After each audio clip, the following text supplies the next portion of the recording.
wabarakatuh. Kagem Mbak Ayu jamaah Olah Rasa Sejati Surabaya. Nanging saderengipun kula nyuwun pangapunten, katur salam kalian Kang Mas. Rakanipun panjenengan ingkang badhe kawula wedal menika kompleks sanget. Artine multidimensi. Sepindah ngawali dhateng tetembungan karma pala. Ing inggil sampun dipun sebataken sampun kathah. Nanging karma pala menika lak hukum sebab akibat. Wontene akibat awali wontenipun sebab. Kosok wangsulipun wontene sebab mergi wonten akibat. Ngedikane para pinisepuh, sapa sing nandur ya mesti ngunduh. Cara jamane kita taksih sekolah rumiyin, siapa yang menebar benih suatu saat akan menuai buahnya.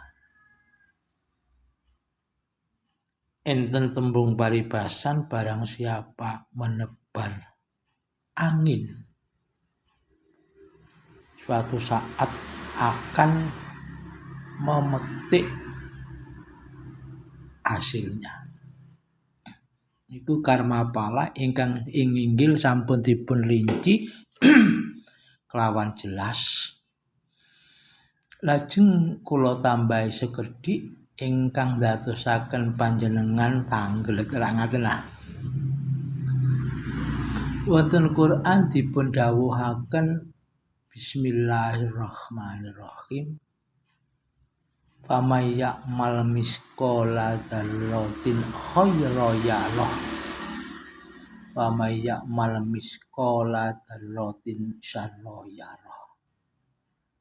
Tegesipun sapa wae sing nandur senajan to iku sing nandur kebecikan, senajan to gedene sak biji sawi, lan sapa to sing nandur kaelekan senajan to gedene mung sak biji sawi, iku besok bakal diketokno. Biji sawi nika lir kadya mrica jinumput. Dados gedene namung sak nisore mrica.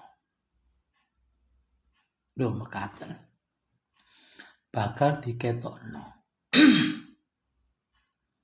Mekaten. Lah ya napa cara ngetoknone niku? Ngoten niku Ing Quran dipun dawuhaken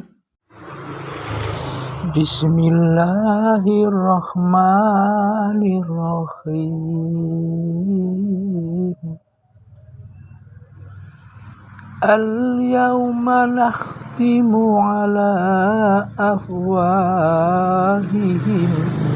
wa tukallimuna aydihim wa tashhadu arjuluhum bima kanu yaksibun.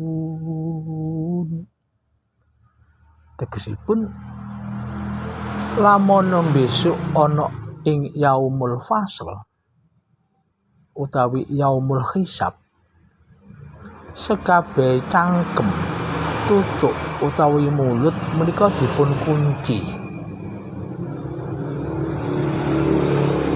Watukal limuna aidihim, namung tangan sing sak dikengken wicara, lan sikil minangka kesaksian.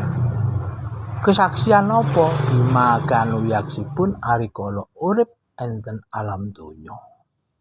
Niku ingkang sak kala wau sampun kula aturaken menawi Gusti Allah menika boten percaya kalian omongan. Sing dipercaya namung kesaksian tangan kelawan sikil. Ada kepinginan ingin mendekatkan diri kepada Tuhan. Iku awrat sangat.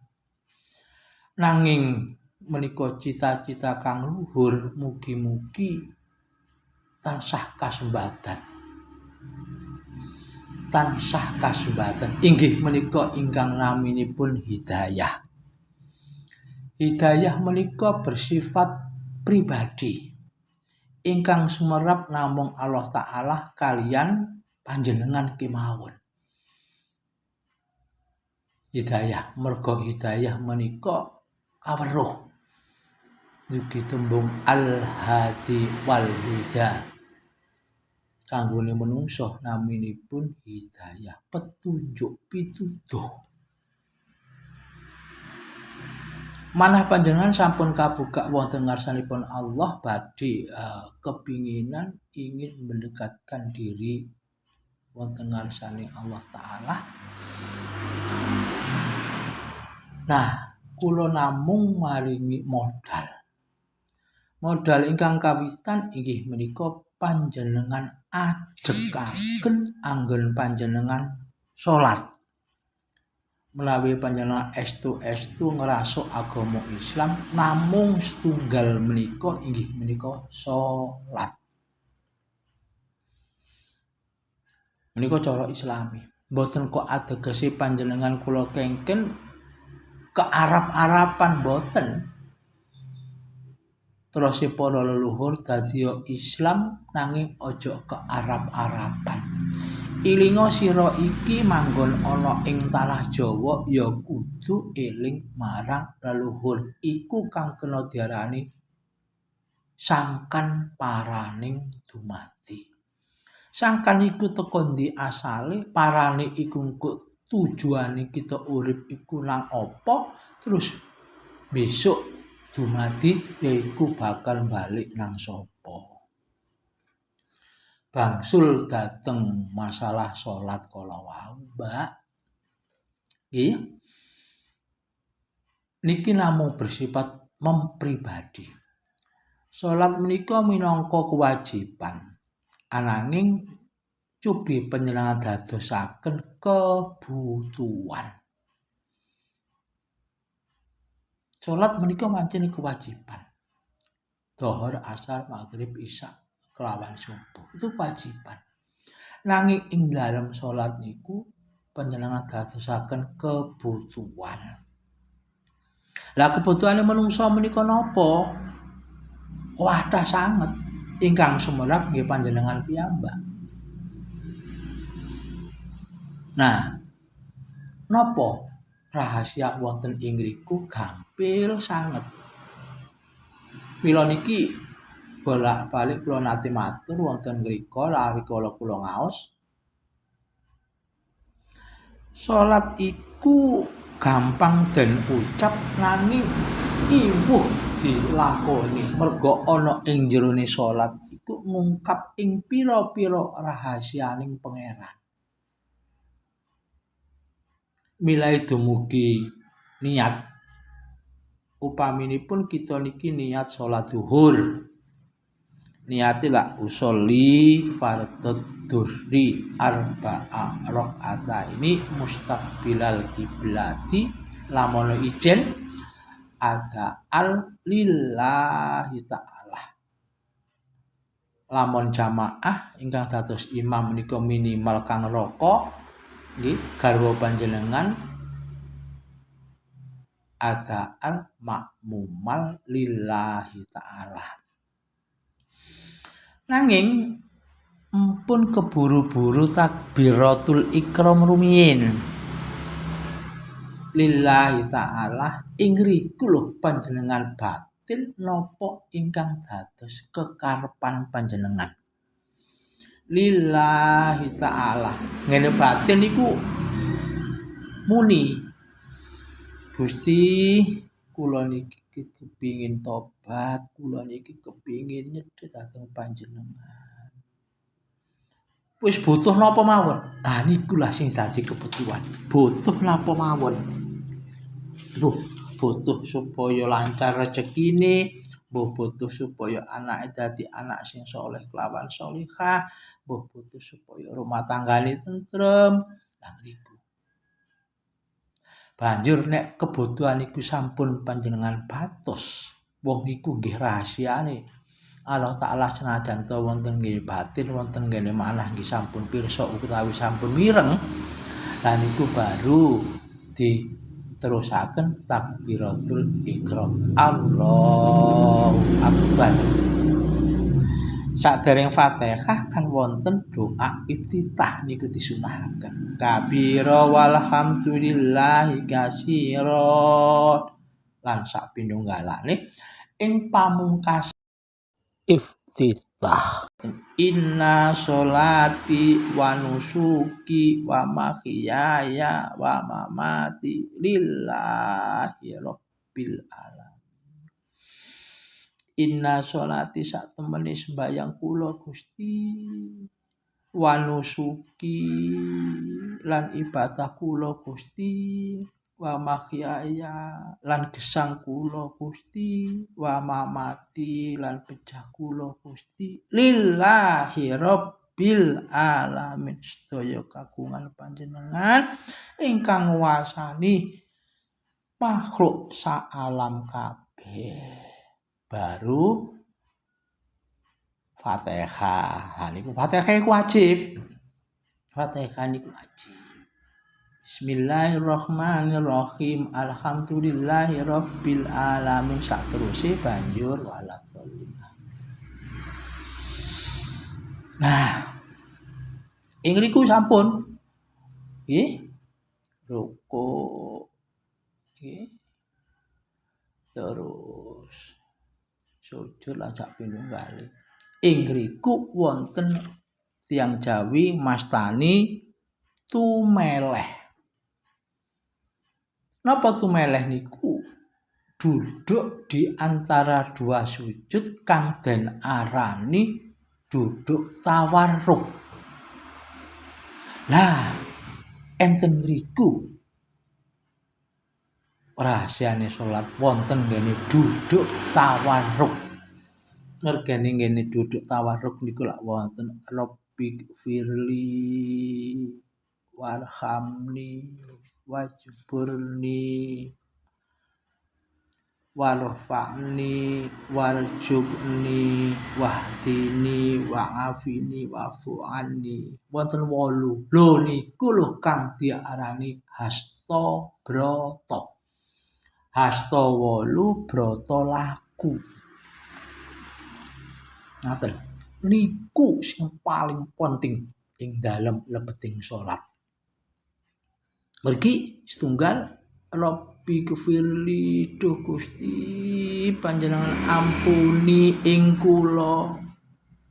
Nomor kalih warhamni duh Gusti panjenengan sayangi kula. Nomor 3 wajburni Gusti panjenengan tutup aib-aib kula. Nomor 51 warfa'ni panjenengan angkat derajat kula Gusti. Lah nomor gangsal warjubni panjenengan jagi lan panjenengan reksa rezeki kula Gusti. Ingkang nomor 6 wahdini panjenengan paringi hidayah utawi petunjuk dhateng kula Gusti. Nomor 7 wahdini, nomor 7 wa'afini panjenengan jagi kesehatan kula Gusti. Banjur ingkang pungkasan nomor 8 wa'fu anni panjenengan maafaken ing kula. Imut pilih pertama Rabbi gfirli ampuni kula. Sing pungkasan nomor 8 wa'fu anni panjenengan maafaken ing kula. Lah niki enten bahasa ambigu. Ambigu niku dua bahasa sing pengertiane benten. Ampunan kalian maafan. Ampun niku jamak kanggo wong akeh. Menawi maaf niku bersifat mempribadi. Umpamane suatu organisasi kelurahan panjenengan menika ketua organisasi napa ngaten? Ya Allah, ampuni saya. Maksudnya ampuni panjenengan kalian sedaya anggota panjenengan. Nanging menawi maafkan saya itu hal yang bersifat pribadi. Contoh, mohon maaf lahir dan batin. Kenapa kok mohon ampun? Niku ingkang tumeleh mungguhi wong Jawa. Kenapa sih kalau kok ngomong tumeleh? Rumiyin ngenten olah rasa sejati enten tulisan nanging kemawon mboten ati nimbali kula dados mboten saged kula jelasaken. Salate wong Jawa menika lak namung sekawan gerakan sih. Gerakan ingkang pertama tulajeg. Tulajeg niku ngata jejeg. Dan gerakan ingkang nomor 2 tumungkul. Tumungkul niku cekel dengkul berarti ruku. Ingkang nomor 3 tondem. Tondem niku sujud. Digambarno kaya mlungkere si ponang jabang bayi arikala dikandhut wonten guwa garbane sang ibu kelawan 9 wulan 10 dina. Ingkang sekawan nggih kala wau tumeleh duduk di antara dua sujud kena diarani ruku. Lah niku nyuwun penjabaran kanthi jelas. Wonten ngene YouTube kula wonten kok niku. Terus niat panjenengan ingkang luhur menika saged dipun awali saking ajeke salat. Salat niku awrat sanget. Inna laka biratun illal alal khosyin. Salat niku abot.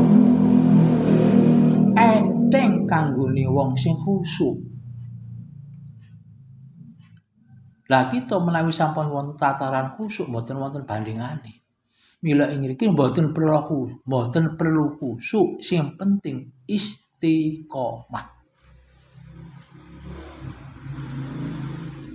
Syukur-syukur nek saged jamaah.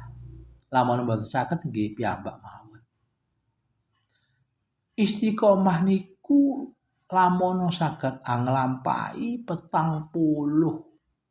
kali nek pancene dohor ya dohore ping 40 berarti 40 dina. Napa mawon?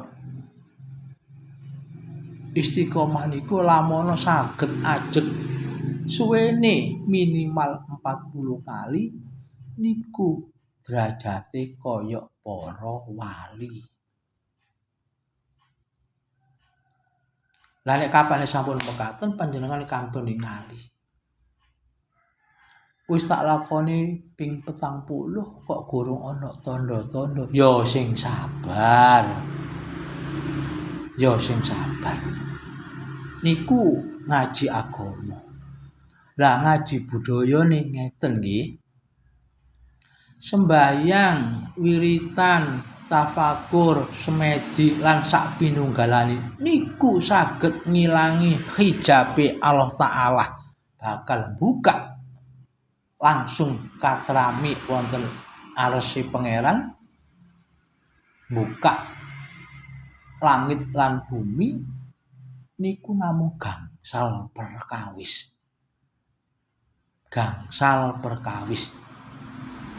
Niku di luar agama. Tapi wong kita niki lak sampun sepakat menawi kita niki tiyang Jawi. Napa gangsal perkawis niku setunggal kudu iso nglakoni sabar. Nomor kalih kudu lila utawi legawa. Nomor 3 kudu iso nrimo. Nomor 4 kudu iso nglakoni temen. Sing terakhir nomor gangsal inggih menika jujur. Kula terus terang kemawon senadyan kados ngeten namung saged ngucap gangsal menika awrat sanget. Sabar iku sing ya apa, lila utawa legawa iku sing ya apa, nrimo iku sing ya apa, temen iku sing ya apa, jujur sing ya apa. Lamun gangsal niku saged anglampahi. Kula yakin napa sing dados kekajeng Pangeran bakal diterima merga hijabe Pangeran bakal buka saknalika. Lah niku petuah Jawa menika mekaten. Nggih, kula boten bahas masalah karma pala. Kula wangsuli malih ing inggih sampun wonten ingkang nyebataken ingkang jelas niku hukum sebab akibat. Nek cara hukum ekonomi iku citrus paribes. Nggih. Pengeluaran harus sebanding dengan pemasukan. Nek pengeluarane iku akeh katimbang pemasukan, mangke ndadosaken akibat sing boten-boten. Nek jarane ilmu ilmu kimia kena diarani tarik reaksi dan aksi, hukum Lavoisier. Ana reaksi merga krana ana aksi. Sebalike ana aksi merga ya krana ana reaksi. Contoh sing viral sakjane kok pancene gak diviralno, aku mbuwaki sesajen, aku ora tarik sesajen kok gak divideo ngono ya gak apa-apa wong ana wong anu sing rumok ya awake dhewe krana diviralno. Tapi ambak lak gadah niat mboten apik. Dhek beraksi seperti itu. Lah orang-orang kapitayan yang paham hal semacam itu termasuk kula piyambak nggih mengutuk niku. Ya terimalah reaksi massa. Sakmenika rupane nggih sampun dipun giring dhateng Polda Jatim. Si Firdaus niku arek teko NTB, MTS sekolah ana NTB, Alia sekolah enten ngene Jogja. Enten mriko adoh karo wong tua wis adoh pengawasane gawe sak lakune dhewe. Karepe dheke bener. Bener bagi dheke tapi gurung mesti bener kanggo wong liya lho rak ngaten. Itu akibat. Karmanya biar ia terima sendiri. Nah, akhirnya mangke didok dia harus bagaimana, itu yang dinamakan pala.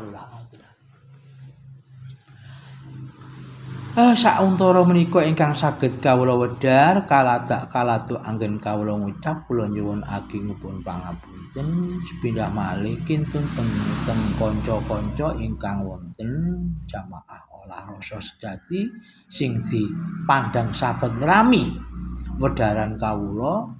Wabil khusus katur dateng raka panjenengan, mas panjenengan dalah putra putri. Kula namung saged nyuwun mugi-mugi rumah tangga panjenengan saged samawat sakinah mawaddah warahmah lan dadosaken putra putri ingkang saleh salihah. Bekti tumrap agami dalah tiyang sepuh migunani tumrap bangsa kelawan bangsa. Akhirul kalam. Wassalamualaikum warahmatullahi wabarakatuh.